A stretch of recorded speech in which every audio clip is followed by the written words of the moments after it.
aside from that, when you walk in, let me show you. I can probably better explain it.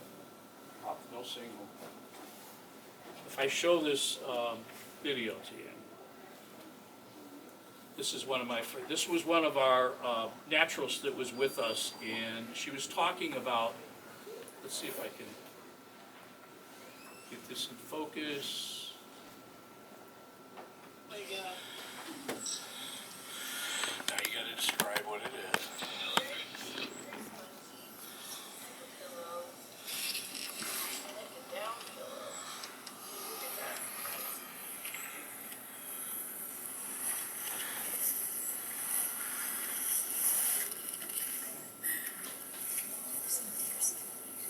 Amazing.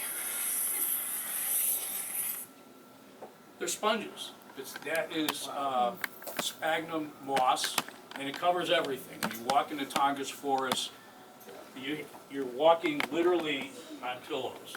And when you walk, you're walking almost like 6 inches to 12 inches to a foot.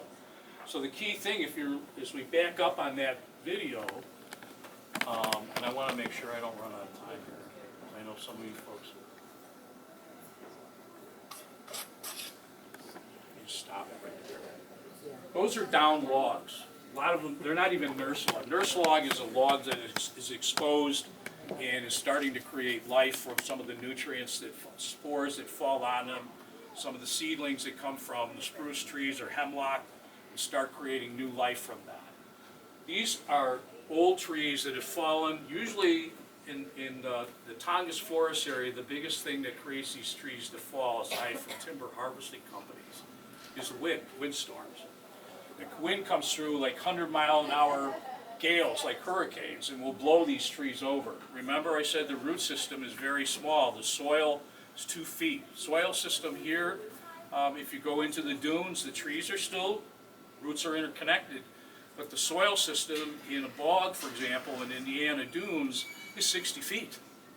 Okay, from the surface of down to the clay undermet is 60 feet. And so if you walk in a bog like that, you're not going to go in and stop, you're going to keep going. It's almost like quicksand. So there's a contrast between, say, Alaska and the dunes area. But that was one of the, a cool, unique thing that people were fascinated by that. I think one of the other things that most people had asked and liked to see about our trip, and let me see if I can get, this is a small clip of a glacier cavern. Off the back of the boat.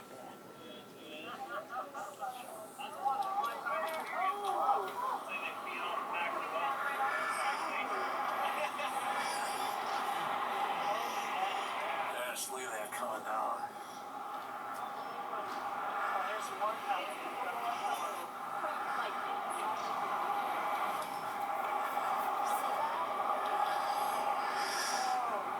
So the impact of that may not be so significant, except that that's ice that's coming from previously calved ice. And as I said, if you look at the ice in these pictures, they're sometimes 10 to 20 stories tall. And when they actually separate from underneath the water, because the water is warmer and it creates cracks and fissures, and they separate and they come forward.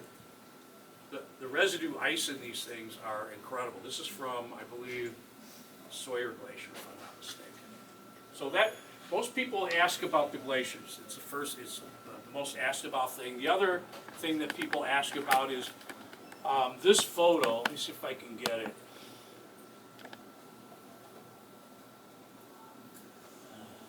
Let's see here.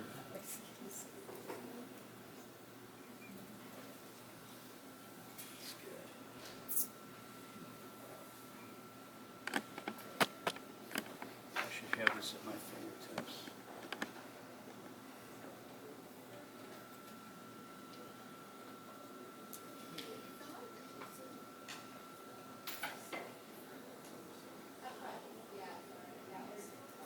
Not this one.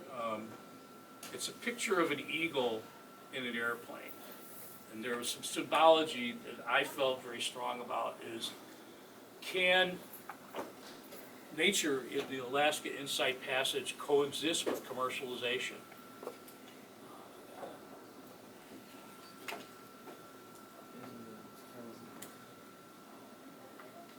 I was warned about doing this. Don't tie things up. Yeah, there it is, over there. Thank you, Rose. Sharp eyes. This picture is not Photoshop, okay? It was actually, that's how we literally said, and we planned this thing out. I said, you know, it'd be really cool if we could get a picture of an eagle and an airplane kind of juxtapositioned against each other. Because I wanted to make the point that going forward, Alaska can't be looking at timber. It's not economical. It supports maybe 250 jobs out of thousands of jobs. Not to mention the fact that not one dime of revenue goes back to the state, or tax goes back to the state. It goes back to Japan and to the three timber companies. So commercialization is going to happen, okay? Eco tours are going to happen. Commercial fishing is going to happen. It is already happening. It's going to continue. And sports fishing, things like people want to go and fly fish in a stream or catch salmon. Very highly regulated, well regulated, so that the sources of fish and fry and the spawning process does not get depleted, or is it abused. So anyway, I sat out on a pier waiting about 2 hours for this particular airplane. I knew that at a certain time it was going to take off, and the eagles in Southeast Insight Passage are like robins here. You know, in springtime you see robins all over the place. It's the same eagles, they're everywhere. You know, you can't go anywhere without seeing one or more eagles. In fact, Rose took an incredible photograph that I love of a bunch of eagles sitting on kind of like a stone face on a dock area, and it was like they're having a meeting. You know, and there was one outcast fledgling sitting at the end, and you know that there was a reason for that fledgling sitting out there. That fledgling had done something wrong or pissed off the other, but it was like, you know, here's a big conference table, everybody's sitting at it, and you go sit in the corner. That was a great photograph. I love that. So that's what we're able to do. It takes planning, and shooting and backlighting a subject like there, and still being able to pull detail of the bottom of the feathers, the back tail feather, and the detail under the wings is another reason why I like black and white photography. I don't think you can really do that or achieve that with color. It'd be blocked up. You'd see color.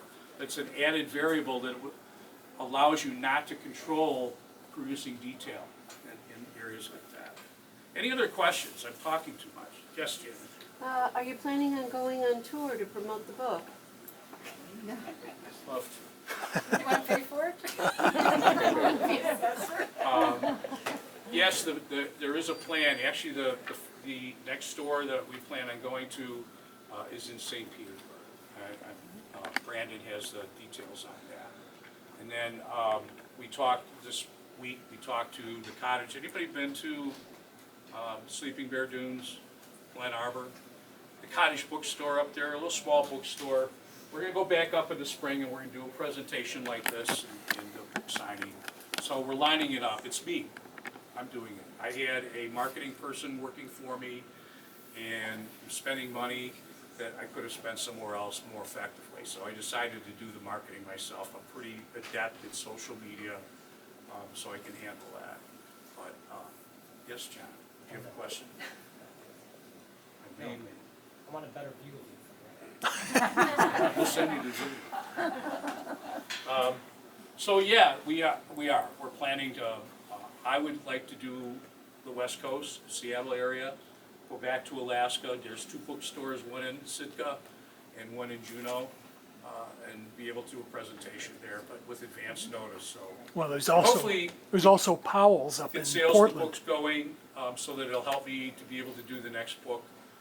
The next book will not be this size format. It'll be probably 12 by 12, which will allow me to get onto other type and size presses far more effectively than I did with this book. That was another reason why it took so long, because we waited until I could find somebody that had a press that would print the book and give me the quality that I was looking for. Anybody? Girls? Grandchildren? Any questions from you? I'm so glad you guys came. Charlie's all red.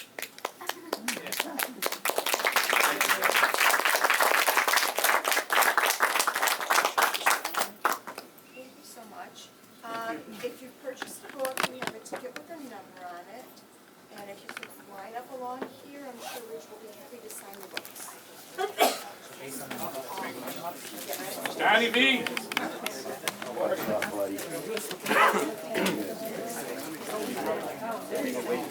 Amy?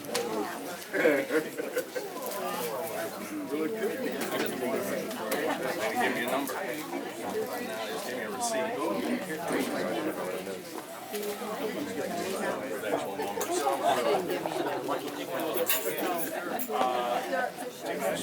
Actual numbers. There's books in the cash register.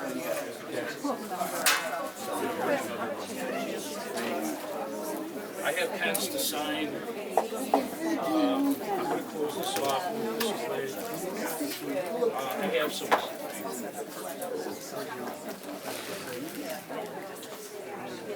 Hi. All right. These are my girls.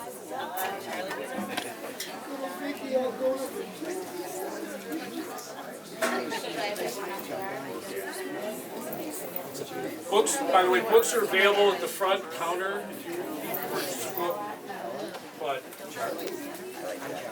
the other thing I would ask everybody, I do a newsletter, and this is not I do not do any advertising. All I do is talk about certain subject matter, and if I create a new photograph, I talk about that photo. If you leave your business card, and if you don't have a business card, write your name on the back. I want to do a drawing later on and give away these two photographs. So if you have a card, I know, man, Mr. Mondo, you're going to have a card. I don't know if I should give you my card after Did you just get it? Yes, I did. Better late than never. Yeah, all set.